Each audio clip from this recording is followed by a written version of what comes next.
सभी लोग मेरी तरफ बेटा ध्यान दो।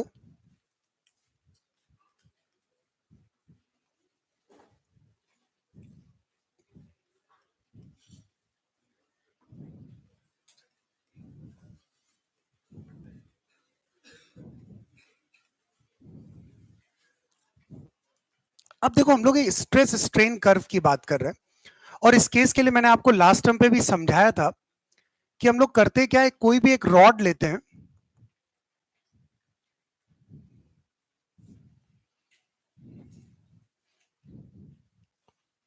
जैसे ये रॉड हमने ली यहां पर, और इस रॉड पे हम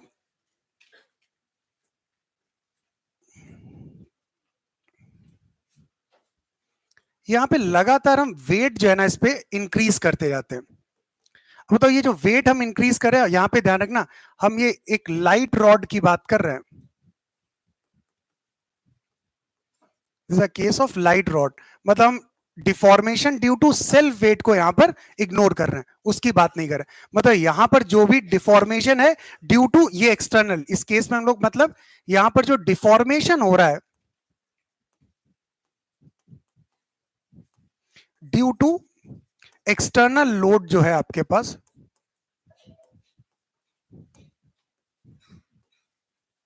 हम सिर्फ इसके कारण डिफॉर्मेशन की बात कर रहे हैं। ये हमारे पास एक्सटर्नल लोड है जो भी W है, अब इसी को हम लगातार इंक्रीज कर रहे हैं, ग्रेजुअली इंक्रीज करते जा रहे हैं और उसके करस्पॉन्डिंग हम लोग एक ग्राफ प्लॉट कर रहे हैं स्ट्रेस और स्ट्रेन का।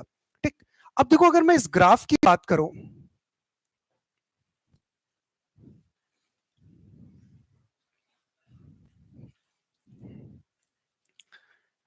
एक मैंने ये इस ग्राफ की मैं बात कर रहा हूं। अब देखो अगर इस ग्राफ की मैं बात करूं यहां पर, तो ये आपके पास स्ट्रेन है, ऑब्वियस याद हम लोग यहां पे लॉन्गिट्यूडनल की बात कर रहे हैं, और ये आपके पास लॉन्गिट्यूडनल स्ट्रेस है।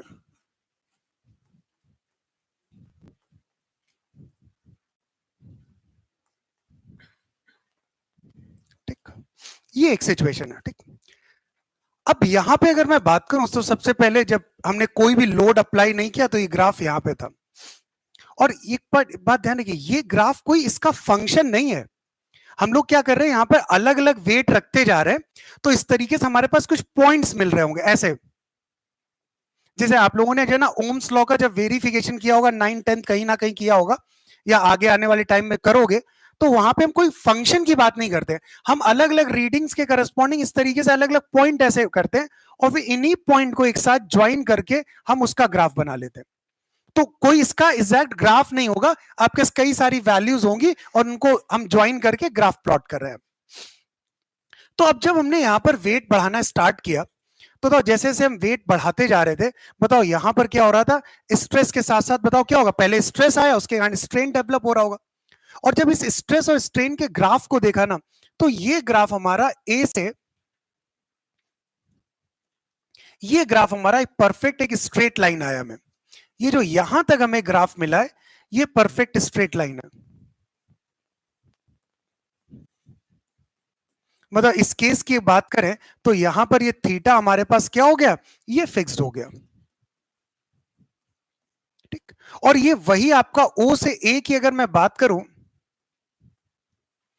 तो ये आपका इलास्टिक रीजन वाला ग्राफ है, और इस केस में वही जो स्ट्रेन है इज डायरेक्टली प्रोपोर्शनल टू, बताओ क्या हुआ, वो स्ट्रेस हुआ आपके पास। ये एक सिचुएशन है, स्ट्रेन जो है ना डायरेक्टली प्रोपोर्शनल टू स्ट्रेस है आपके पास। और अगर मैं यहां पर यंग्स मॉडुलस Y की बात करूं, बताओ वो क्या है, वो आपके स्ट्रेस अपॉन स्ट्रेन है। तो ये जो हमें अगर यंग्स मॉडुलस बताना है तो आप सिंपली इसका स्लोप फाइंड आउट कर लो, तो ये जो स्लोप है वो तो डायरेक्टली हमें क्या दे देगा, this is the slope of the line,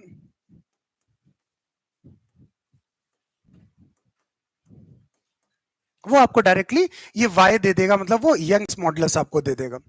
और देखो ये मैंने आपको लिखा हुआ है कि ये इलास्टिक रीजन में है, इसका मतलब जैसे ही आप ये लोड को हटाओगे यहां पर, तो दोबारा ये क्या करेगा, अपनी नेचुरल लेंथ पे वापस चला जाएगा। मतलब यहाँ पे हम बात करेंगे तो ये इलास्टिक रीजन, जब तक फोर्स लगेगा तब तक ये डिफॉर्म्ड स्टेट में रहेगा, जैसे फोर्स डिफॉर्मिंग फोर्स को हटाओगे ये दोबारा अपनी नेचुरल लेंथ में चला जाएगा।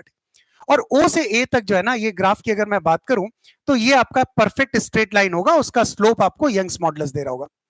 अब जो ये ए पॉइंट है, ये ए पॉइंट आपका कहलाता है, दिस ए पॉइंट को अगर मैं डिफाइन करूं, A is the, this is the point of proportional limit.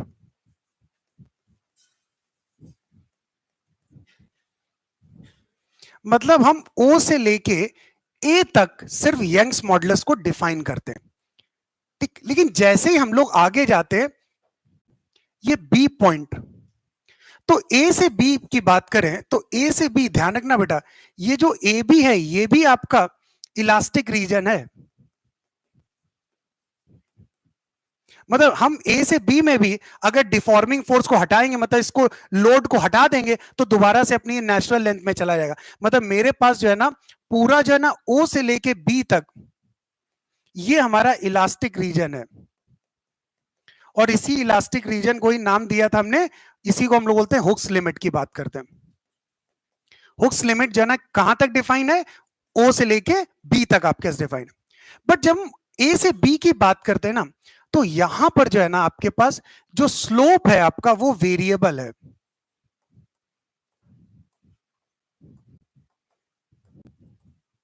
वो हर पॉइंट पे आपका स्लोप है, इसीलिए देखो ना, ये जो कर्व आपके पास मिल रहा है ये स्ट्रेट लाइन नहीं बल्कि एक कर्वेचर है, तो हर जगह पे आपके पास क्या होगा, ये यहां पर अलग अलग। तो यहां पर हम लोग यंग्स मॉडुलस को डिफाइन नहीं करते, हम लोग जो यंग्स मॉडुलस में बात करते हैं वो सिर्फ और सिर्फ कहां तक बात करते हैं, ओ से लेके ए तक की बात होती है। क्लियर?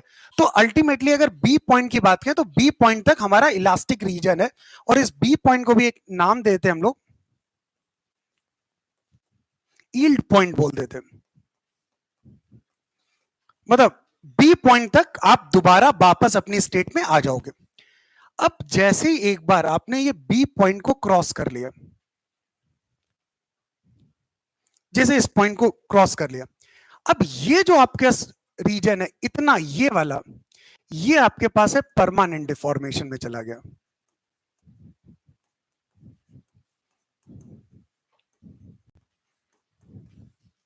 ये यहां से यहां तक का ये इलास्टिक, मतलब एक बार आप इस वाले रीजन में चले गए ना, तो इसके बाद फिर जो है ना, जो जैसा डिफॉर्म हो जाएगा अल्टीमेटली बॉडी उसी डिफॉर्म्ड स्टेट में रहेगी। मतलब एक तरीके से बताओ, इस परमानेंट डिफॉर्मेशन में हम कौन सी प्रॉपर्टी की बात करें, प्लास्टिसिटी की बात करें। इलास्टिक रीजन में किसकी बात कर रहे होंगे हम लोग, इलास्टिसिटी की बात करें। तो यहां पर जितना आपने डिफॉर्म कर दिया तो वायर परमानेंटली उसी स्टेट में डिफॉर्म हो जाएगा आपका, ठीक। अब ये डिफॉर्म, अब तुम फर्दर और भी इसे बढ़ाते गए, स्ट्रेस को बढ़ाते गए, तो स्ट्रेन बढ़ता गया, तो अल्टीमेटली यहां पर हमारा सी पॉइंट आ गया, और सी पॉइंट हमारे पास आ गया, इसको हम लोग बोलते हैं this is fracture point.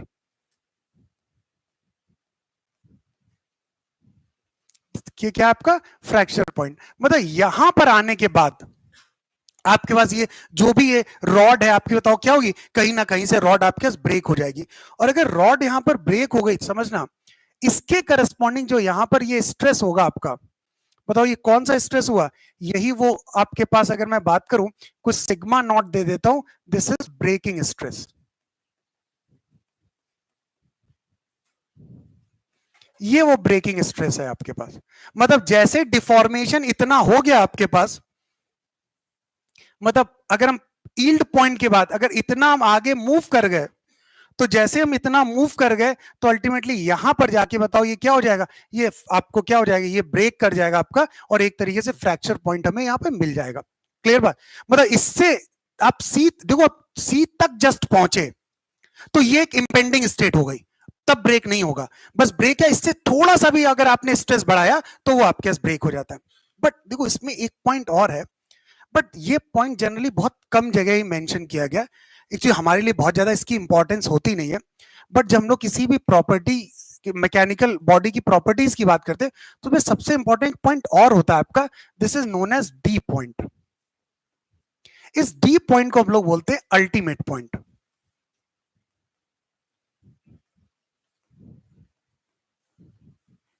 This is known as ultimate point. देखो ये डी पॉइंट को एक बार समझिएगा आप लोग। जैसे हम लोग यहां पर डी पॉइंट पे पहुंच गए, ठीक। अब देखो डी पॉइंट के बाद ये ग्राफ नीचे की तरफ जाने लगा। मतलब डी पॉइंट के बाद अगर हम स्ट्रेस को रिड्यूस भी करते हैं ना, आपके पास जो है ना, आपको फ्रैक्चर पॉइंट मिलना ही मिलना होता है आपके पास। फ्रैक्चर पॉइंट क्या हो मिला, क्योंकि देखो यहां जैसे बहुत जगह ऐसा होगा कि वो डी से डी के रीजन में ही ब्रेक कर जाएगा, समझना, अल्टीमेट पॉइंट तक हम पहुंचेंगे नहीं। जैसे इस केस में देखो हम यहां पर अल्टीमेट पॉइंट के बाद पहुंचे और उसके बाद हम स्ट्रेस को कम भी कर रहे हैं, बट स्टिल हम लोग फ्रैक्चर पॉइंट हमें मिल ही जा रहा है आपके। मतलब जो ये रीजन है ना, ये डी से सी इस रीजन की बात करें तो यहां पर जो आपका सॉलिड है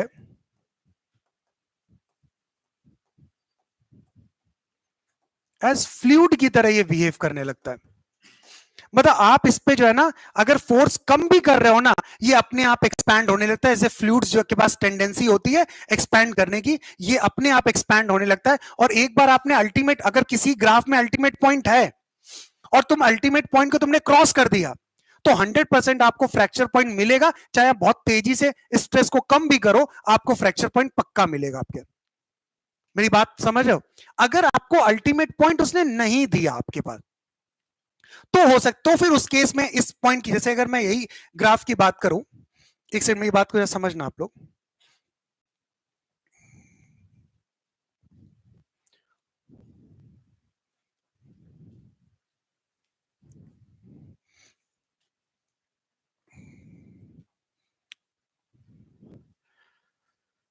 जैसे मैं यही ग्राफ ले लेता हूं, इस ग्राफ की बात करूं और मैंने यहां पर जैसे ये केस दिया हुआ और इस केस में मैं यहां पर इतना ये पार्ट हटा देता हूं और मैं ये यहां तक लेके जाता हूं। ये ग्राफ आपके पास दिया हुआ,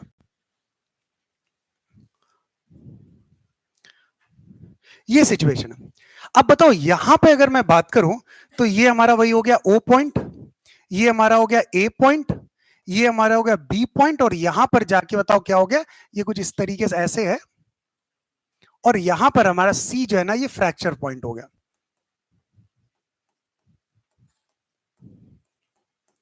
तो यहां पर हमें अल्टीमेट पॉइंट डी मिला ही नहीं। हमने कहा कि जैसे हम इस बी पॉइंट से हम इस परमानेंट डिफॉर्मेशन वाले रीजन में गए,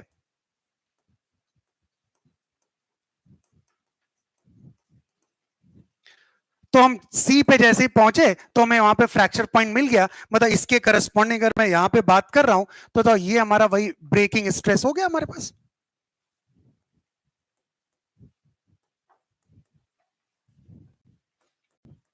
और यहां पर ये ब्रेक करे, ये आपके पास वही स्ट्रेस और स्ट्रेन।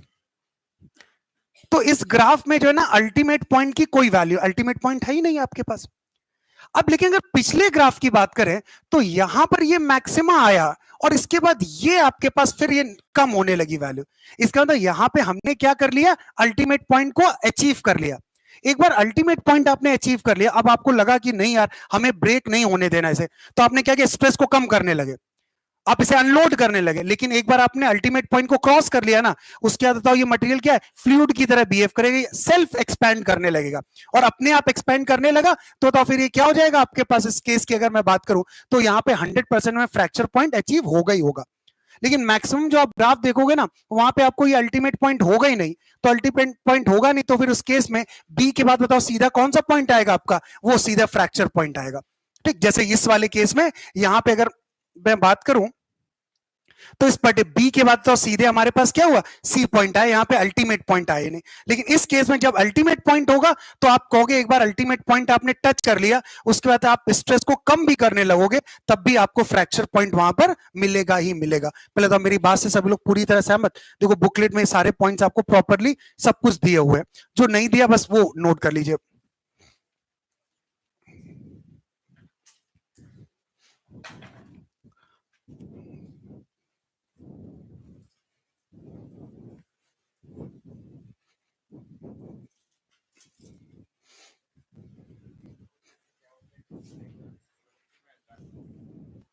बेटा एक्चुअली क्या होता है, बात करना बंद करो। देखो सॉलिड और लिक्विड और गैसेस की बात करें तो अल्टीमेटली इसमें कहानी इंटरमोलिकुलर फोर्सेस की तो है।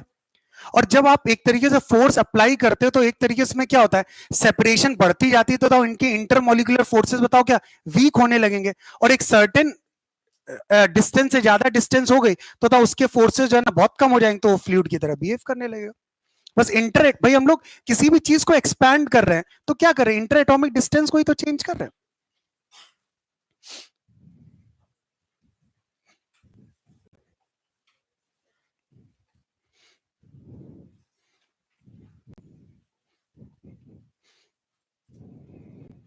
तो मेन दो पॉइंट हैं आपके, मेन जो आपके, पहला एक तो ए पॉइंट है, जहां तक हम लोग ओ से ए तक क्या डिफाइन करते हैं, यंग्स मॉडुलस। ए से बी तक बात करें, बी हमारा यील्ड पॉइंट है, मतलब अगर यील्ड पॉइंट तक अगर आप रहते हो तो आप दोबारा जो है ना इलास्टिक रीजन में ही रहोगे, दोबारा वापस आ जाओगे। लेकिन एक बार हमने बी पॉइंट को क्रॉस कर लिया तो फिर बताओ आपकी बॉडी किस में चली जाएगी, परमानेंट डिफॉर्मेशन में आपके पहुंच जाएगी। ये मेन पॉइंट। यहां तक कहानी सभी को क्लियर। अब देखो इन सभी, इस कर्व का बहुत इंपॉर्टेंस है आपकी किसी भी मटेरियल की फिजिकल पॉइंट प्रॉपर्टी को स्टडी करना।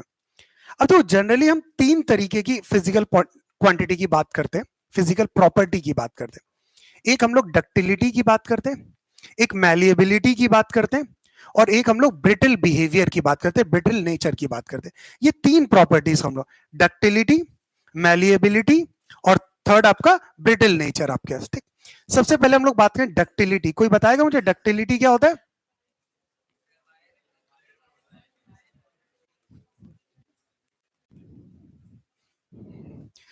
इसमें हम लोग इनको एक थिन वायर्स में ड्रॉ करते हैं, कोई भी मटेरियल है आपके पास उसे थिन वायर्स में ड्रॉ करते हैं। अब देखो थिन वायर्स में ड्रॉ करने का मतलब क्या हुआ भाई, आप इसमें क्या कर रहे होगे, जैसे अगर ये आपके पास कोई एक रॉड है, बहुत ध्यान समझिएगा, अगर हमसे थिन वायर्स में ड्रॉ करना है तो बताओ क्या करना पड़ेगा, कंप्रेसिव स्ट्रेस चाहिए होगा या टेंसाइल स्ट्रेस चाहिए होगा? टेंसाइल, कंप्रेसिव में तो उसका एरिया बढ़ेगा भाई। अगर वायर में करना, क्या करेंगे हम लोग इसको दोनों एंड से, बताओ यहां पर कोई फोर्स एफ लगाएंगे और यहां पर कोई फोर्स एफ लगाएंगे, और ये आप तो ये यहां पर कौन सा स्ट्रेस हुआ आपका, बताओ क्या टेंसाइल स्ट्रेस हुआ?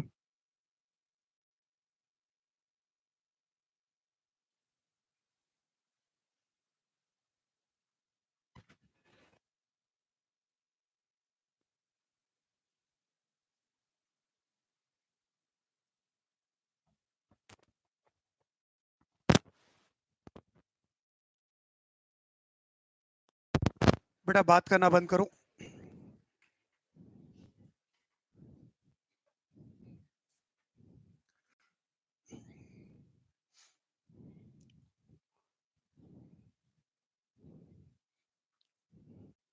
देखिए ध्यान दीजिए सभी लोग, ऑडियो है ना? हेलो,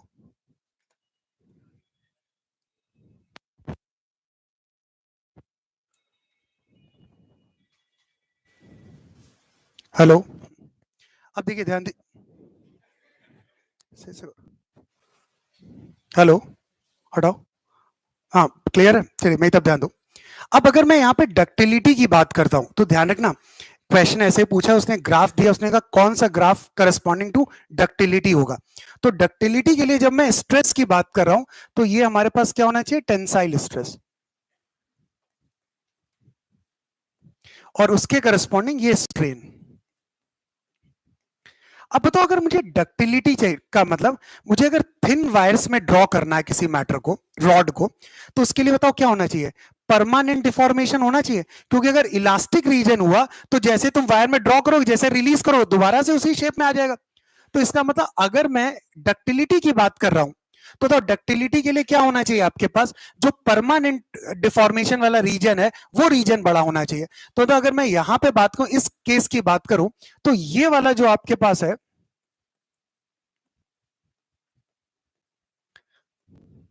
ये जो परमानेंट डिफॉर्मेशन रीजन है आपके पास, बताओ एक्चुअली देखा जाए तो डक्टिलिटी इसी में तो डिफाइन होगी आपकी।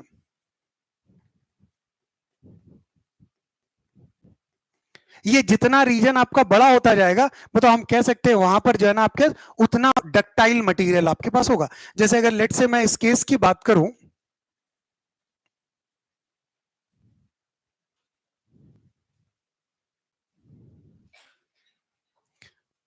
ध्यान दीजिए बेटा सब लोग, जैसे मैं अगर दो ग्राफ देता हूं आपको,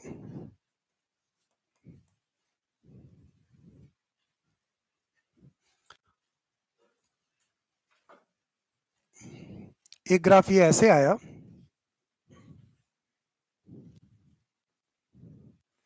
और एक ग्राफ वही है, स्ट्रेस और स्ट्रेन का ग्राफ है,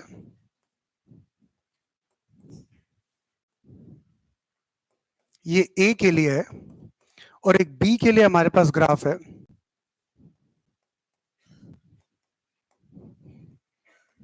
और अगर मैं इस केस की बात करूं तो यहां पर ये ग्राफ ऐसे आया, ये ऐसे ग्राफ मिला मैं। तो अगर मैं इस केस की बात करूं यहां पर, तो अल्टीमेटली बताओ इसके लिए ये जो रीजन है आपके पास, ये कुछ x1 है, और यहां पर अगर इस रीजन की बात करें ये x2 है। बताओ ये ऑब्वियस सी बात है x1 से ज्यादा है आपके पास, तो अगर ये आपके पास b है तो ये इससे ज्यादा है, तो मैं कह सकता हूं जो यहां पर जो डक्टिलिटी होगी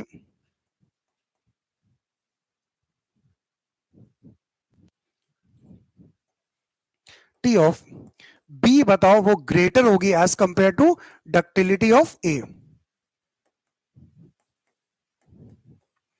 तो बस इसके लिए मैं अल्टीमेटली क्या होगा, जितना आपका परमानेंट डिफॉर्मेशन वाला रीजन आपका जितना लार्ज होता जाएगा, बताओ ये विड्थ जितनी ज्यादा होती जाएगी, बताओ वो मटेरियल उतना ही ज्यादा डक्टाइल होगा, मतलब वहां पर उतना ज्यादा परमानेंट डिफॉर्मेशन होगा। ठीक, अगर ये रीजन आपका कम है तो इसका मतलब आप परमानेंट डिफॉर्मेशन जाओगे, एक सर्टेन रेंज से ज्यादा तुमने एक्सपैंड कर दिया तो क्या हो जाएगा, वो ब्रेक कर जाएगा। और हम तो जब वायर्स में ड्रॉ कर रहे हैं तो हम यही चाहेंगे ना ब्रेक ना करे, तो ब्रेक तभी नहीं करेगा जब आपका जो परमानेंट डिफॉर्मेशन वाला रीजन जो है ना क्या होगा, वो लार्ज होगा, उसकी विड्थ ज्यादा होगी, तो उतना ही ज्यादा वो मटेरियल आपका क्या होगा, वो डक्टाइल हुआ आपका। क्लियर, बस ये बाकी सब दिया, ये दो डायग्राम बना लीजिए।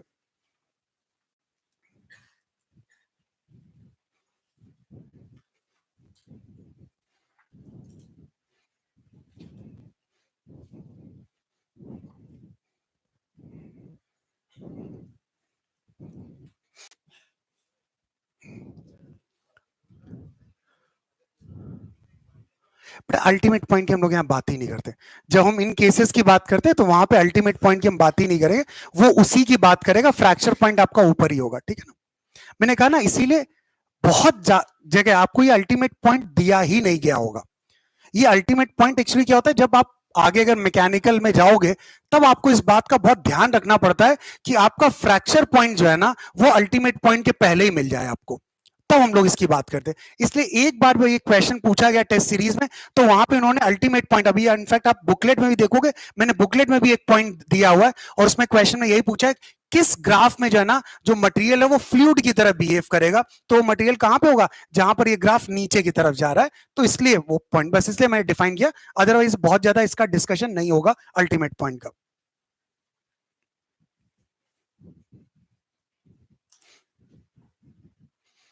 हाँ, बात सभी को क्लियर। चलो नेक्स्ट, डक्टिलिटी हो गई आपके पास। सेकंड हम लोग बात करते हैं, मैलिएबिलिटी की बात करते हैं।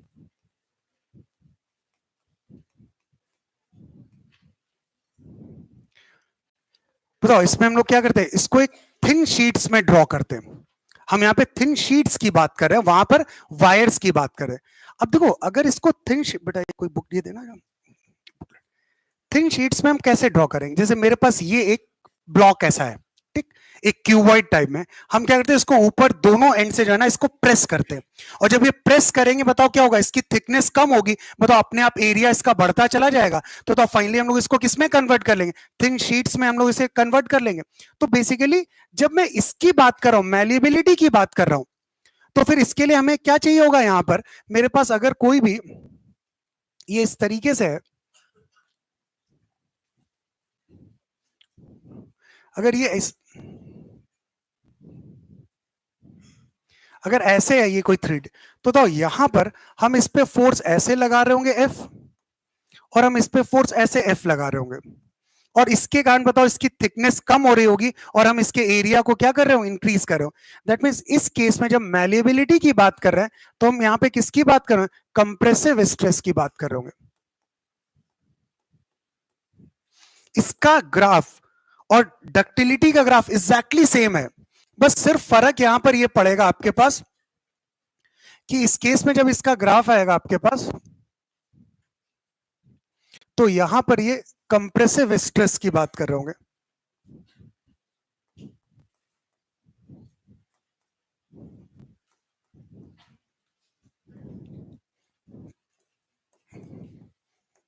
बस ये सिर्फ फर्क है। और फिर से बताओ, ये जो परमानेंट डिफॉर्मेशन वाला ये है रीजन आपका,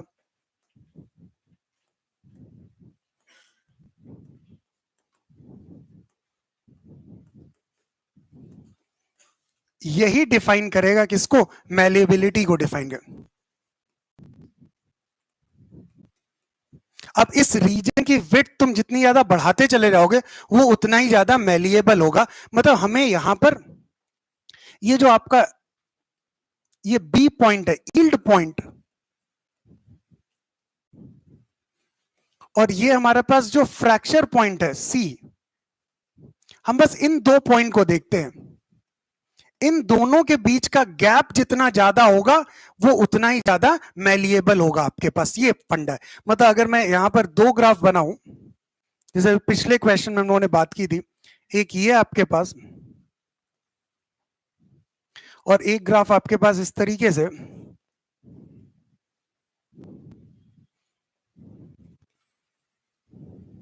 तो यहां पर अगर इसकी विड्थ की बात करें तो ये विड्थ आपके पास x1 है, और अगर इसकी विड्थ की बात करें ये विड्थ x2 है, उसके रिस्पेक्ट में इसकी विड्थ ज्यादा है आपके पास।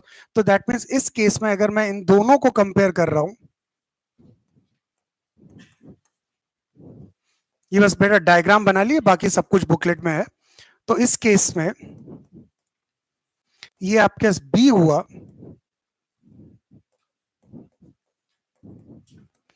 तो यहां पर जो मैलिएबिलिटी होगी ए की कम होगी, वो कम है, और बी की मैलिएबिलिटी क्या होनी है, वो ज्यादा होगी। तो बस इस केस में भी वही आपको width of permanent deformation region, वो विड्थ को आपको मैक्सिमाइज करना है।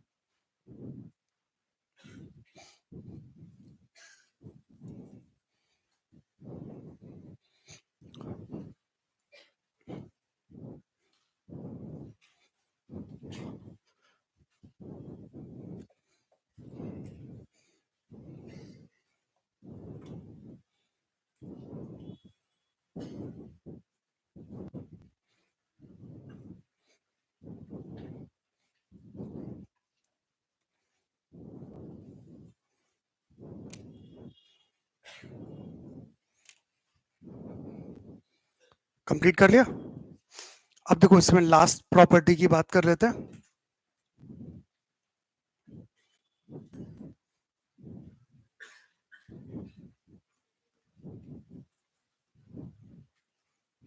अब बताओ, हम बात करें ब्रिटलनेस की बात करें या ब्रिटल बिहेवियर की बात करें, ये एक और इंपॉर्टेंट पॉइंट आ जाता है आपके पास।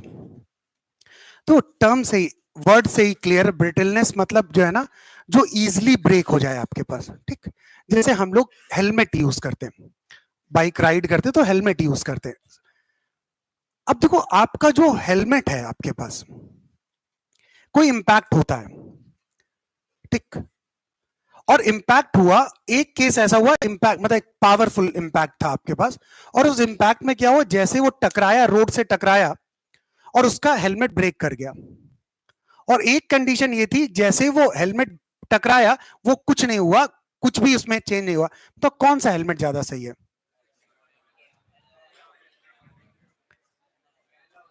देखो, अगर हेलमेट आपका ब्रेक हो गया, इसका मतलब ये मतलब नहीं कि हेलमेट आपका सही हेलमेट नहीं, वही आपका परफेक्ट हेलमेट है।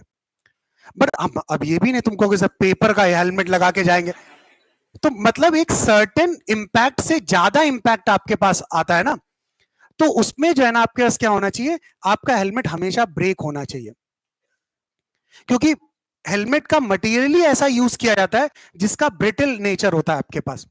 तो एक सर्टेन इंपैक्ट से ज्यादा इंपैक्ट होगा तो वो हमेशा ब्रेक कर जाएगा आपके पास। मतलब आप एक अच्छा हेलमेट, जैसे कई जगह होता है ना वीडियोस में वो दिखाते हैं कि ये हेलमेट ब्रेक नहीं हो रहा है, इसका मतलब ये अच्छा हेलमेट नहीं, ये गलत बात है।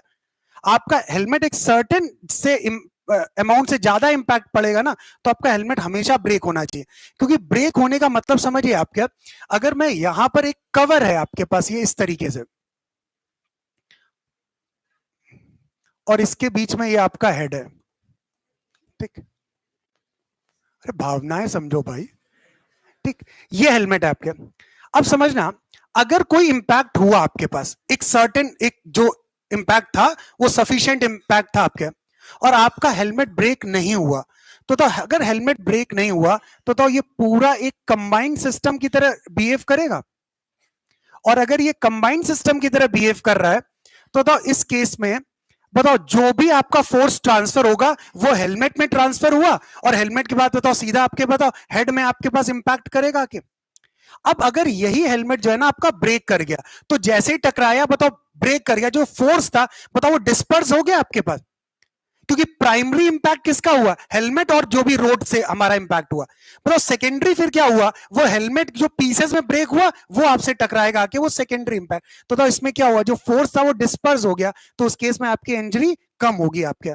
तो आपका हेलमेट एक सर्टेन फोर्स से ज्यादा फोर्स अगर एक्ट करना तो हमेशा उसको ब्रेक हो। जैसे इसी तरह आपने देखा होगा, जैसे आजकल हर जगह मेट्रो काम चल रहा है, आप देखिए मेट्रो में जो भी वर्कर्स होते हैं वो येलो कलर का एक हेलमेट यूज करते हैं। वो हेलमेट आपका एक स्पेशल हेलमेट होता है, उसका जो मटेरियल होता है ना वो एक ब्रिटल नेचर होता है आपके। अब जैसे अगर आप लोग कहीं इलेक्ट्रिक मैकेनिकल या इन सब ब्रांच में गए, या मैकेनिकल में गए, या फिर सिविल इंजीनियरिंग में गए, तो अगर आप किसी इंडस्ट्रियल विजिट पे जाओगे, तो इंडस्ट्री जैसे कोई कार का एक मैन्युफैक्चरिंग प्लांट है, आप उसमें गए, तो भाई आप लोग जाते हो, ये जो प्लांट है सेकेंड ईयर के बाद जाते हो थर्ड ईयर का, तो मतलब उस टाइम पर बड़ी रंगबाजी होती है कि भैया मैं इंजीनियर हूं। अब वहां पर जब आपको ये बताया जाता है ना, जब ये हेलमेट आपको पहनना कंपलसरी होता है, आप डे 1 में जाओगे तो आपको गाइडलाइंस दी जाएंगी, उसमें सबसे पहले इंपॉर्टेंट होता है कि आपको हेलमेट जरूर पहनना है। बट वो इतने गंदे एक रूम में, स्टोर रूम में पड़े होते, इतने गंदे होते हैं ना, तो मन नहीं करता है कौन इसे लगाना, ऐसे ही सही है।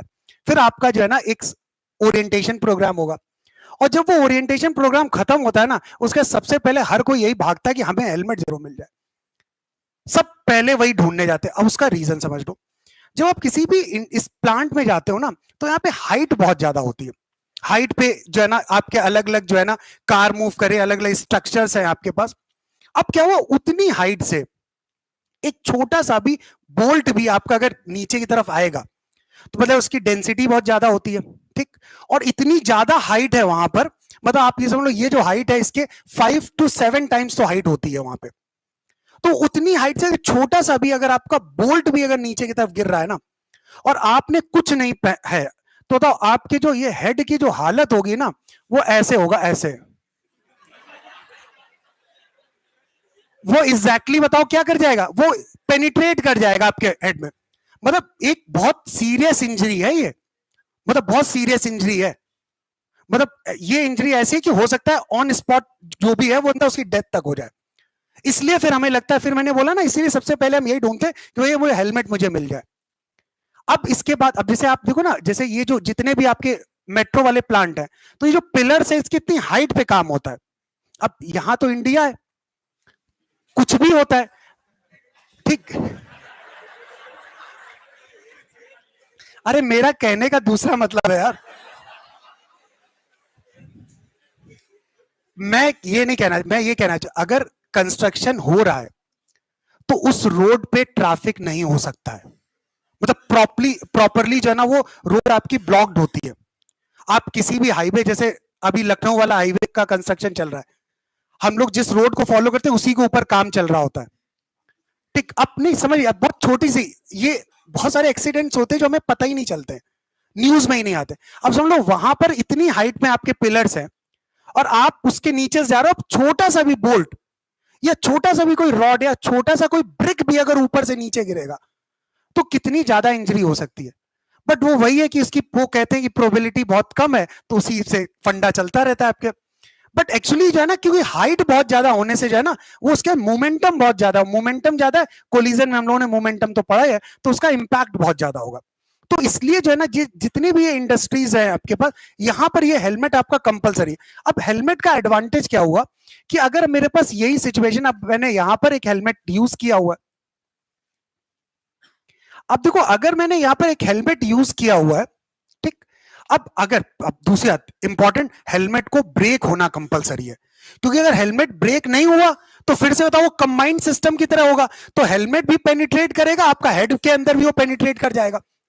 तो अब बताओ, अब इस पे कुछ हुआ, बताओ ये हेलमेट अपने पीसेस में ब्रेक हो गया, बताओ ये पीसेस में अगर ब्रेक हो गया तो प्राइमरी कोलिजन किसके बीच में हुआ, वो हेलमेट और बोल्ट के बीच में, और फिर सेकेंडरी किससे हुआ, हेलमेट और आपके हेड। तो बताओ आपका जो इंपैक्ट था वो इंपैक्ट बताओ डिस्पर्स हो जाएगा, तो आपकी इंजरी जो है ना क्या होगी, वो कम होगी। इसलिए हम लोगों को हेलमेट पहनना जो है ना वो कंपलसरी होता है आपके पास। तो इसका मतलब ये जो हेलमेट होने चाहिए, बताओ इसके अंदर क्या होना, ब्रिटल बिहेवियर होना चाहिए, ब्रिटल नेचर होना चाहिए। जैसे आप इसका एक और एग्जांपल आपको मिलता है, जैसे आप जब कार की बात करें तो कार की विंड स्क्रीन और एक बैक स्क्रीन, विंड स्क्रीन को कभी भी तोड़ने की कोशिश, ब्रेक करने की कोशिश नहीं करनी चाहिए।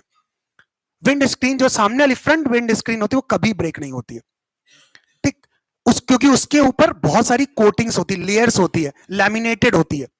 वो लैमिनेटेड इसलिए की जाती है कि ऐसा ना हो कि कहीं इंपैक्ट हुआ, ड्राइवर बच गया, अरे मतलब बच गया, ड्राइवर बच गया, लेकिन क्या हुआ कि इंपैक्ट के कारण जो आगे वाली विंड स्क्रीन थी वो डैमेज हो गई, वो पीस, और देखा वो पूरा का पूरा ड्राइवर के ऊपर आया, तो देखा प्राइमरी में तो बच गया, सेकेंडरी में निपट गया। तो इसीलिए जो फ्रंट वाली जो विंड स्क्रीन होती है ना, वो आप कभी देना, कोई भी कार का कितना भी कैसा इंपैक्ट हुआ हो, आपकी फ्रंट वाली विंड स्क्रीन पूरी डैमेज हो जाएगी, बट उससे ग्लासेस कभी निकलेंगे नहीं आपके, वो बिल्कुल ब्रेक हो के जो है ना खराब हो जाएगी, बट वो सब रहेंगे सब एक लेयर में, क्योंकि उसके ऊपर नीचे जो है ना प्रॉपर लैमिनेट होता है आपका, जो उसको अलग नहीं होने देता पीसेस को। तो कभी भी अगर आप कार में ट्रैप होते हो ना, तो ना फ्रंट पे ज्यादा वो करना चाहिए, फोर्स लगा ना पीछे वाले पे। सबसे आसान होता है जो साइड वाले आपके ग्लासेस होते हैं, जो जो डोर वाले ग्लासेस होते हैं, इनका बहुत ब्रिटल बिहेवियर होता है, इनको ब्रेक करना बहुत ही आसान होता है। आपका जो हेडरेस्ट होता है ना, आप कभी कार का हेडरेस्ट बाहर निकालना, बहुत पॉइंटेड होता है, आप उस पॉइंटेड को करना मत, उसको हल्का सा भी अगर आप थोड़ा सा भी इंपैक्ट के साथ उस पर हिट कर दोगे ना, आपके पूरा का पूरा ग्लास है ना छोटे छोटे पीसेस में ब्रेक होगा। कभी भी आप देखना, कभी भी अगर कहीं पे भी कोई एक्सीडेंट हुआ है, तो साइड वाले अगर ग्लास आपके डैमेज होंगे ना, तो कभी भी वो ऐसे डैमेज नहीं होंगे, ऐसे नहीं, ऐसे फिर से वही प्रॉब्लम, बच गए फिर से उसके ऊपर गिर गए। तो वो हमेशा क्या होंगे, जो ग्लास ब्रेक होगा वो ऐसे छोटे छोटे पीसेस में, इतने छोटे पीसेस होते हैं ना कि अगर ये आपके पास ब्रेक होने के बाद आपके फेस पे भी आपकी बॉडी पे आते कोई फर्क नहीं पड़ता है। तो उसका रीजन यही होता है कि इनका ब्रिटल बिहेवियर होता है, वो छोटे छोटे पीसेस में ब्रेक होते हैं, जिससे कि कोई भी सेकेंडरी लॉस हमारे पास ना हो यहाँ पे। तो जितने भी चारों आपके पास जो ग्लास होते हैं डोर के, वो सब में ब्रिटल बिहेवियर होता है, मतलब एक सर्टेन इंपैक्ट से ज्यादा इंपैक्ट होगा ना तुरंत, जैसे कई बार आप देखो कार में देखा एक साइकिल से जा रहा है तो उसका हैंडल जला सा हल्का सा टच हो गया और देखा आपका पूरा का पूरा ग्लास ब्रेक हो गया। तो वही है कि वो आपको लगा थोड़ा सा, बट वो इंपैक्ट इतना ज्यादा हुआ कि उससे तुरंत एक सर्टेन से ज्यादा हो गया, तो पूरा का पूरा ग्लास ब्रेक हो जाएगा। वो छोटे छोटे पीसेस में ब्रेक होगा, कभी भी ग्लास ऐसे ब्रेक हो ही नहीं सकता हमेशा आपके। अब इसी को हम लोग, ये जो प्रॉपर्टी यही है ब्रिटलनेस है आपके पास। तो जब हम इस प्रॉपर्टी की बात करते हैं, तो यहां पर आपके पास जो ग्राफ है आपके पास, उस ग्राफ का जो इलास्ट परमानेंट डिफॉर्मेशन वाला रीजन होता है ना, वो आपका बहुत स्मॉल रीजन होता है।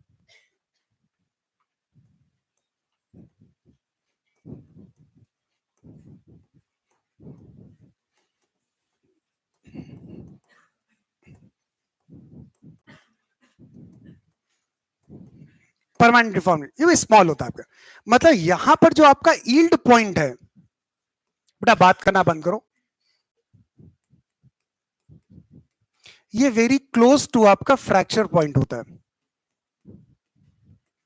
मतलब जैसे आप एक सर्टेन फोर्स से ज्यादा फोर्स जैसे लगाओगे तुरंत आपके पास, तो ये जबकि डक्टिलिटी और मैलिबिलिटी में क्या था, इसकी विड्थ ज्यादा थी, बट इस केस में तो इसकी विड्थ कम होगी, तो थोड़ा सा भी ज्यादा फोर्स हुआ तुरंत क्या कर देगा, इसको छोटे छोटे पीसेस में ब्रेक कर देगा। तो अगर मैं ब्रिटलनेस की बात कर रहा हूं, तो जिसका जो है ना, जो ये इसकी विड्थ, इस रीजन की विड्थ जिसकी कम होगी वो ज्यादा ब्रिटल होगा as compare to second one. बात सभी को क्लियर, मतलब इसकी विड्थ को हम कम कर देंगे तो वहां पर उसका ब्रिटल बिहेवियर क्या हो जाएगा, ज्यादा हो जाएगा, और विड्थ बढ़ा दी तो उसका ब्रिटल बिहेवियर क्या हो जाएगा, कम हो जाएगा। बात क्लियर? देखो बुकलेट में आपको सब दिया होगा, इसका भी एक यार ग्राफ,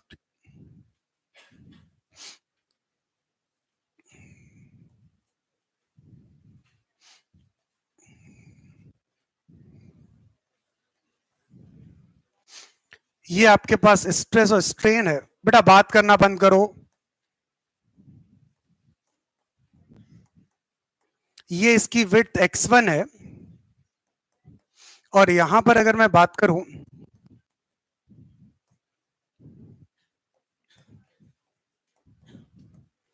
ये आपके पास विड्थ x2 है। अब क्लियरली मुझे समझ में आ रहा है x2 ग्रेटर देन x1 है, तो अगर ये a है, ये b है,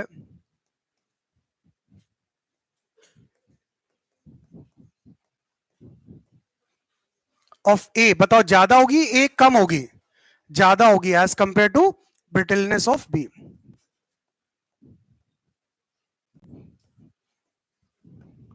बात सभी को क्लियर?